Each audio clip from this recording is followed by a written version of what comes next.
Good evening students. आज का हमारा नया चैप्टर है चैप्टर नंबर 7 आव्यूह के सहखंडज एवं व्युत्क्रम।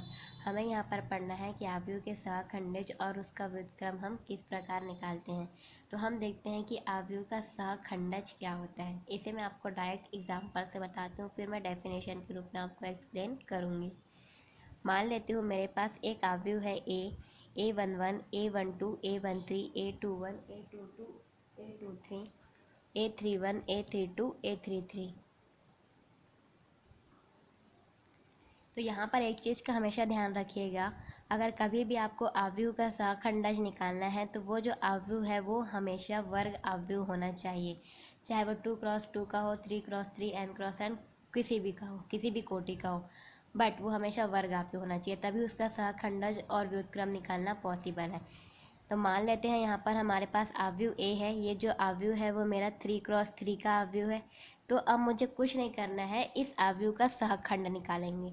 इस आव्यूह का क्या निकालेंगे? सहखंड। सहखंड कैसे निकालते हैं वो हमने सारणिक में पढ़ा है। तो सारणिक में जैसे हम किसी भी सारणिक का सहखंड निकालते हैं वैसे ही आव्यूह का भी सहखंड निकालते हैं। दोनों का मेथड सेम है। तो मान लेती हूँ जो A11 का सहखंड है वो कैपिटल A11 है, A12 का सहखंड कैपिटल A12 है, A13 का सहखंड कैपिटल A13 है। तो इस प्रकार बाकी अवयवों के भी सहखंड निकाल लिए। मान लेते हैं जो आव्यूह ए है तो उस आव्यूह ए का सहखंड मेरे पास ये है। ठीक, अब ये जो आव्यूह का जो सहखंड मिलेगा, इस सहखंड का हमें क्या कर देना है? परिवर्त। वही आपका जो आव्यूह ए है उसका सहखंडज कहलाता है। ठीक है, मान लेते हैं मेरे पास आव्यूह है 3x3। उस आव्यूह का मुझे क्या करना है? सहखंड निकालना है। सहखंड निकालने के बाद जो मुझे आव्यूह ए का सहखंड मैट्रिक्स मिलेगा, इस सहखंड मैट्रिक्स का मुझे क्या कर देना है? परिवर्त निकाल देना है। तो जो वैल्यू आएगी मेरी, वही जो होता है आव्यूह ए का सहखंडज कहलाता है। सहखंडज को अपन लिखते हैं ADJ। ADJ मतलब एडजॉइंट। सहखंडज को इंग्लिश में बोला जाता है एडजॉइंट। तो सहखंडज किसका निकाल रही हूँ? ए का, इसलिए इसको किसी दर्शाते हैं एडजॉइंट ए से। तो एडजॉइंट ए आपका कैसे निकलेगा? जो आव्यूह ए का सहखंड का परिवर्त, ये आपका आव्यूह ए है। ठीक है, आव्यूह ए का सहखंड, इसका क्या कर दूंगी? परिवर्त, यानी कि ये वाली मेरी वैल्यू है आव्यूह ए का सहखंड। परिवर्त को किसे दर्शाते हैं? डैश से। तो इसका परिवर्त निकालूंगी, यानी कि इसका जो रो होगा वो कॉलम में चेंज हो जाएगा। Second row second column, third row third column में चेंज हो जाएगा। तो आपका जो ये जो मैट्रिक्स मिलेगा, यही जो होगा वो आव्यूह ए का सहखंडज कहलाएगा। इसे अब डेफिनेशन से देख लेते हैं। माना A=AIJ कोटि n का वर्ग आव्यूह है। हमेशा सहखंडज निकालना है, व्युत्क्रम निकालना है, तो जो आपका आव्यूह होना चाहिए वो कोटि n का वर्ग आव्यूह होना चाहिए, मतलब वो आपका वर्ग आव्यूह होना चाहिए। उसकी कोटि कुछ भी हो सकती है। हमने मान लिया यहाँ पे कोटि n का है, क्योंकि n की वैल्यू हमारी कुछ भी हो सकती है, नेचुरल नंबर होता है n। देन आव्यूह ए का सहखंडज। ठीक है, तो ये आव्यूह ए का सहखंडज है। आव्यूह AIJ के परिवर्त के रूप में परिभाषित है। आव्यूह AIJ के परिवर्त के रूप में परिभाषित है। और आव्यूह AIJ आपका क्या है? आव्यूह ए का सहखंड है। ठीक है, आव्यूह ए के सहखंडज, ये आपका सहखंडज ही रहेगा। सहखंडज को एडजॉइंट ए के रूप में दर्शाते हैं, जहाँ पर ये जो आपका कैपिटल AIJ है वो आव्यूह ए के सहखंड को दर्शा रहा है। ठीक है, जो आपका आव्यूह AIJ है वो आव्यूह ए के सहखंड को दर्शा रहा है। मैं एक बार फिर से रिपीट कर देती हूँ। यहाँ पर जो मेरा आव्यूह मैंने माना है ए, सबसे पहले हम इस आव्यूह ए का सहखंड निकालेंगे और उसके सहखंड वाला जो मैट्रिक्स होगा ये इसका परिवर्त कर देंगे।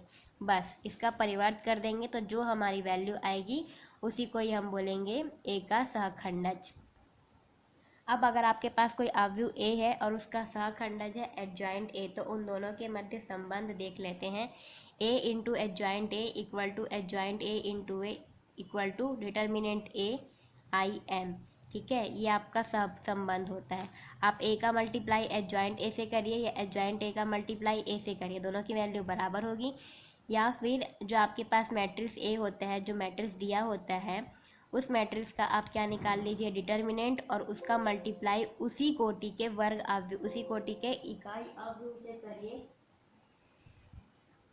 इकाई आव्यूह से करिए तो जो वैल्यू आएगी वो भी इन दोनों के बराबर होती है।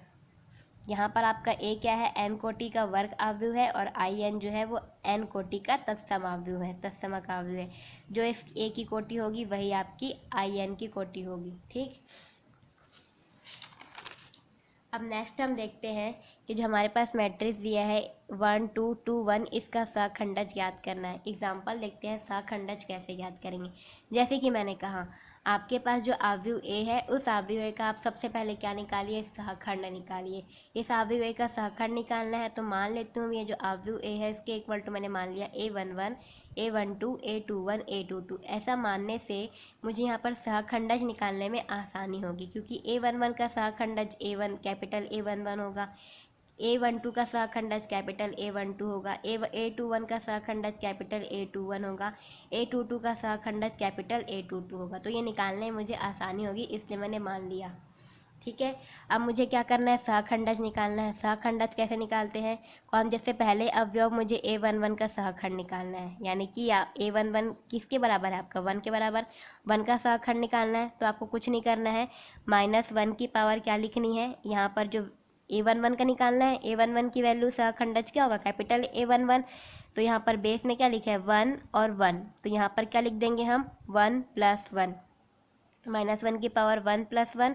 अब ये जो 1 जिस रो और जिस कॉलम में है, उस रो और उस कॉलम को हम क्या कर देते हैं, छोड़ देते हैं। तो ये वाला रो और ये वाले कॉलम को मैंने छोड़ दिया, बचा क्या मेरे पास, 1। तो इस 1 का मुझे क्या निकालना है, डिटर्मिनेंट निकालना है। तो वही मैंने किया, A11 अगर मेरे पास वैल्यू है, इन दोनों को मैंने छोड़ दिया, बचा क्या मेरे पास, A22। तो A22 का डिटर्मिनेंट आपको क्या होगा, A22 ही होगा, जो कि वैल्यू इसकी क्या है, 1। तो आपको क्या मिल गया, 1। सेम वैसे ही आपको A21 का निकालना है, तो -1 की पावर क्या लिखेंगे, 1 + 2। तो ये जिस रो और जिस कॉलम में है उसको छोड़ दीजिएंगे, बचा क्या हमारे पास, 2। तो ये आपका क्या आ जाएगा, 2। और -1 की पावर ऑड नंबर है, तो यहाँ पर क्या आ जाएगा, माइनस। यहाँ पर बार बार -1 लिखने की ज़रूरत नहीं है, -1 की पावर लिखने की ज़रूरत नहीं है, आप इसको डायरेक्ट शॉर्ट में लिख सकते हैं।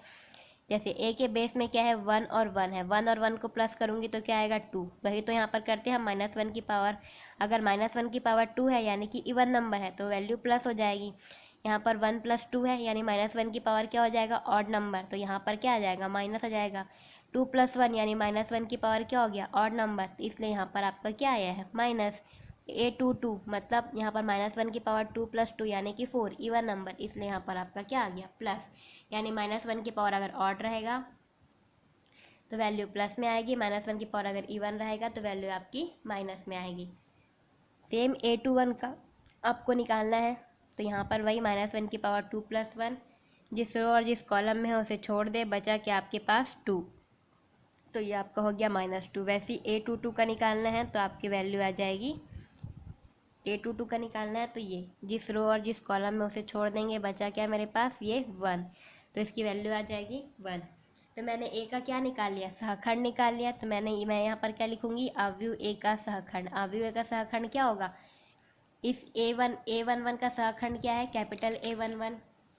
A12 का सहखंड है कैपिटल A12। A21 का सहखंड है कैपिटल A21। A22 का सहखंड है कैपिटल A22।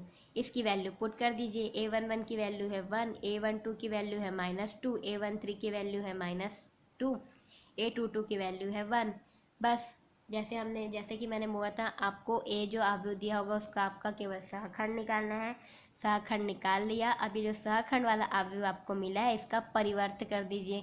परिवर्त करने का मतलब है इसके रो और कॉलम को क्या करना है, इंटरचेंज करना है। तो इंटरचेंज कर दीजिए, ये आपका रो है, इसको मैं कॉलम में लिखूंगी तो 1 -2, इस रो को कॉलम में लिखूंगी तो -2 1, यही हमारा क्या होगा, एडजॉइंट ए।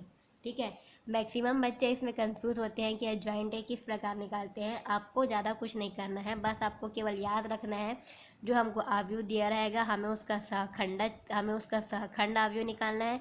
सहखंड निकालना हमें पता है, हमने उसका सहखंड आव्यूह निकाला। अब उस सहखंड आव्यूह का हमें क्या कर देना है, परिवर्त निकाल देना है। बस आप इसको डायरेक्ट यहाँ पर आव्यूह ए का सहखंड ना लिख के आप डायरेक्ट ये एडजॉइंट ए भी लिख सकते हैं। बस ये समझाने के लिए मैंने यहाँ पर आपको बताया है कि पहले निकालिए, उसके बाद ऐसा करिए, इससे आपको कोई भी कंफ्यूजन नहीं होगा।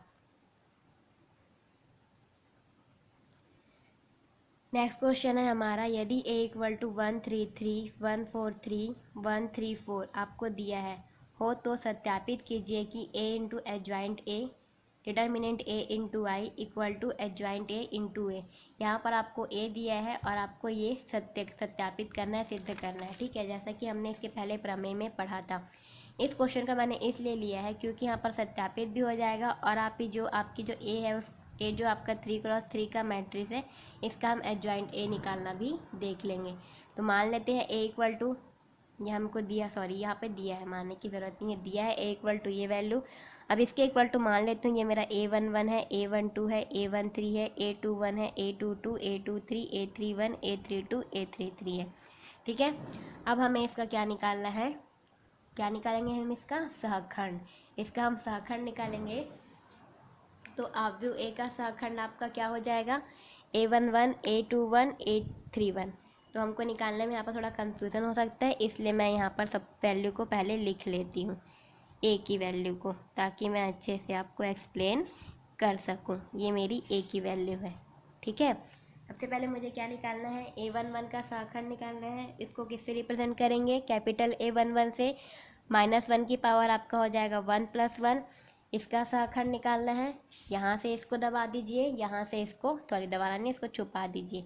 बचा क्या, 4 4 4 3 3 4, ठीक है। क्रॉस मल्टीप्लाई करेंगे तो 4 × 4 का मल्टीप्लाई करने पर आ रहा है 16, 3 × 3 का मल्टीप्लाई करने पर आ रहा है 9, माइनस करेंगे वैल्यू आ जाएगी 7। देन नेक्स्ट आपको निकालना है A21 यानी -1 की पावर 1 + 2, -1 की पावर 1 + 2 मतलब ये आपका A21 वाली वैल्यू है। तो ये जिस कॉलम में आता है और ये जिस रो में आता है, तो मैंने कॉलम को हटा दिया। रो की बात करूँ तो ये मेरा ये वाला रो है, मैंने रो को भी हटा दिया। बचा क्या मेरे पास वैल्यू, 1 3 1 4। तो ये 1 3 1 4, इसका क्या निकाल लूँगी, सारणिक। यहाँ पर वैल्यू क्या आ जाएगी, -1 की पावर ऑड नंबर है तो यहाँ पर माइनस, क्रॉस मल्टीप्लाई करेंगे 4 - 3 आ जाएगा आपका -1। ऐसे ही हम सारी वैल्यूज़ फाइंड आउट करेंगे। सारी वैल्यूज़ फाइंड आउट करेंगे तो हमें A13 की वैल्यू मिल जाएगी -1, A21 की वैल्यू मिल जाएगी -3, A22 की वैल्यू मिल जाएगी 1, A23 की वैल्यू मिल जाएगी 0, A31 की वैल्यू मिल जाएगी हमें -3, A32 की वैल्यू मिल जाएगी 0 और A33 की वैल्यू मिल जाएगी हमें 1। तो हमने क्या निकाल लिया, आव्यूह का सहखंड निकाल लिया। आव्यूह का सहखंड निकाला है, अब सहखंड आव्यूह निकाल लेते हैं। तो आव्यूह ए का सहखंड क्या होगा मेरा, A11 A12 A13 A21 A22 A23 A31 A32 A33, ठीक। इसकी वैल्यू हम यहाँ पर क्या कर देंगे, पुट कर देंगे। पुट कर दिया। अब हमें क्या निकालना है, एडजॉइंट ए। तो एडजॉइंट ए हम कैसे निकालेंगे, जो हमें आव्यूह दिया होता है उसका परिवर्त निकालना है। परिवर्त मतलब जो आपका रो है उसको कॉलम में चेंज कर दीजिए, सेकंड रो को सेकंड कॉलम में चेंज कर दीजिए, थर्ड रो को थर्ड कॉलम में चेंज कर दीजिए। तो हमें मिल गया आव्यूह ए का सहखंडज, ठीक। मैं फिर से रिपीट कर रही हूँ, कभी भी किसी भी आव्यूह का सहखंडज निकालना है तो हमेशा उस आव्यूह का सहखंड निकालें। उस आव्यूह का सहखंड निकालने के बाद जो आपका उस आव्यूह का जो सहखंड आव्यूह या आपको जो मिलता है, इसका परिवर्त कर दीजिए, आपको मिल जाएगा उसका सहखंडज आव्यूह। अब आपको प्रूफ करने के लिए क्या निकालना है, ए इंटू एडजॉइंट ए का मल्टीप्लाई करना है। तो ये आपकी वैल्यू ए है, ये आपका एडजॉइंट ए है। मल्टीप्लाई कैसे करेंगे, सेम आप फर्स्ट रो लीजिए, फर्स्ट कॉलम लीजिए, फर्स्ट रो फर्स्ट कॉलम। तो 1 × 7 7, 3 × -3 -3, 3 × -1 -3, 3 × -1 -3। फिर first row second column multiply करेंगे तो 1 × -3 -1, 3 × 1 3, 3 × 0 0। फिर ये फर्स्ट रो सेकंड कॉलम का मल्टीप्लाई करेंगे तो 1 × -3 -3, 3 × 0 0, 3 × 1 आपका 3। ऐसे ही सेकंड रो और फर्स्ट कॉलम का मल्टीप्लाई करेंगे तो 7 1 7, 4 × -1 -4, 3 × -1 -1। फिर इस सेकंड रो का मल्टीप्लाई सेकंड कॉलम से करेंगे तो 1 × -3 -3, 4 × 1 4, 3 × 0 0। फिर सेकंड रो का मल्टीप्लाई थर्ड कॉलम से करेंगे 1 × -3 -3, 4 × 0 0, 3 × 1 3। ऐसे ही थर्ड रो का मल्टीप्लाई फर्स्ट कॉलम से करेंगे, फिर थर्ड रो का मल्टीप्लाई सेकंड कॉलम से करेंगे, फिर थर्ड रो का मल्टीप्लाई थर्ड कॉलम से करेंगे और हमें इस प्रकार आपकी वैल्यू प्राप्त होगी, ठीक है। फिर जब हम इसको सॉल्व करते हैं तो हमें ए इंटू एडजॉइंट ए की वैल्यू प्राप्त होती है 1 0 0 0 1 0 0 0 1। ये आपका 1 है यहाँ पर। तो ये आपका क्या प्राप्त हुआ, दोनों की मल्टीप्लाई करने पर इकाई अवयव प्राप्त हुआ है। अब हमें क्या करना है, एडजॉइंट ए और ए का मल्टीप्लाई करना है। जब हम एडजॉइंट ए और ए का मल्टीप्लाई करते हैं, ये हमारी एडजॉइंट ए की वैल्यू है, ये ए की वैल्यू है। दोनों का मल्टीप्लाई जब मैंने किया, जैसे सेम प्रोसेस मल्टीप्लाई करने का पहले था वैसे यहाँ पर भी रहेगा। जैसे दोनों मैट्रिक्स का मल्टीप्लाई हम करते हैं, जो कि हम पहले पढ़ चुके हैं। जब दोनों का मल्टीप्लाई करेंगे, यहाँ पर आपका आएगा एडजॉइंट ए इंटू ए का मल्टीप्लाई किया तो वो भी आपका क्या आया, इकाई अवयव आया है। ठीक है, तो ये जो आपका इकाई अवयव आया है। अब इसके बाद हमें क्या करना, हमें क्या निकालना था, डिटर्मिनेंट ए इंटू आई निकालना था। तो सबसे पहले मैं इसका डिटर्मिनेंट निकाल लेती हूँ, ए का डिटर्मिनेंट निकालूंगी। ये मुझे ए दिया है, संक्रिया लगा करके मैं दोनों को क्या कर सकती हूँ, 0 कर सकती हूँ, क्योंकि मेरे पास ये 1 है। तो मैंने क्या किया, R2 में संक्रिया लगाया, R2 माइनस R1 किया, और R3 में संक्रिया लगाया, R3 माइनस R1। जब हम इसको माइनस करेंगे तो माइनस करने पर हमें वैल्यू क्या प्राप्त हो रही है, 133010001। अब मैं क्या करूँगी, C1 के सापेक्ष प्रसार कर दूँगी। जब मैं C1 के सापेक्ष प्रसार करूँगी तो देखिए, ये आपका रो और ये आपका कॉलम बचा क्या, 1 इंटू 1 माइनस 0। तो मुझे वैल्यू क्या मिली, डिटर्मिनेंट ए की वैल्यू क्या मिली मुझे, 1। अब मुझे क्या निकालना, determinant A into I. Determinant ए की वैल्यू तो 1 है। अब आई कौन सी कोटि का होगा, जिस कोटि का ए होगा। ए कौन सी कोटि का है, मेरा 3x3 का है। तो आई भी मेरी कौन सी कोटि की होगी, 3x3 की। इसलिए आपका 3x3 का अवयव होगा। इस 1 को इधर मल्टीप्लाई कर देंगे आई से, तो आपकी वैल्यू मिलेगी आपको एज इट इज़ 1। तो यहाँ पर देखिए आपका इक्वेशन नंबर 2, ठीक, ये आपका इक्वेशन नंबर 3, और यहाँ से आपका ये इक्वेशन नंबर 1, तीनों की वैल्यू आपकी क्या है, सेम है। तो यहाँ पर हम बोल सकते हैं इक्वेशन 1, 2 एंड 3 से A into adjoint A equal to determinant A into I equal to adjoint A into A, तीनों आपस में इक्वल है, और यही हमको प्रूव करना था।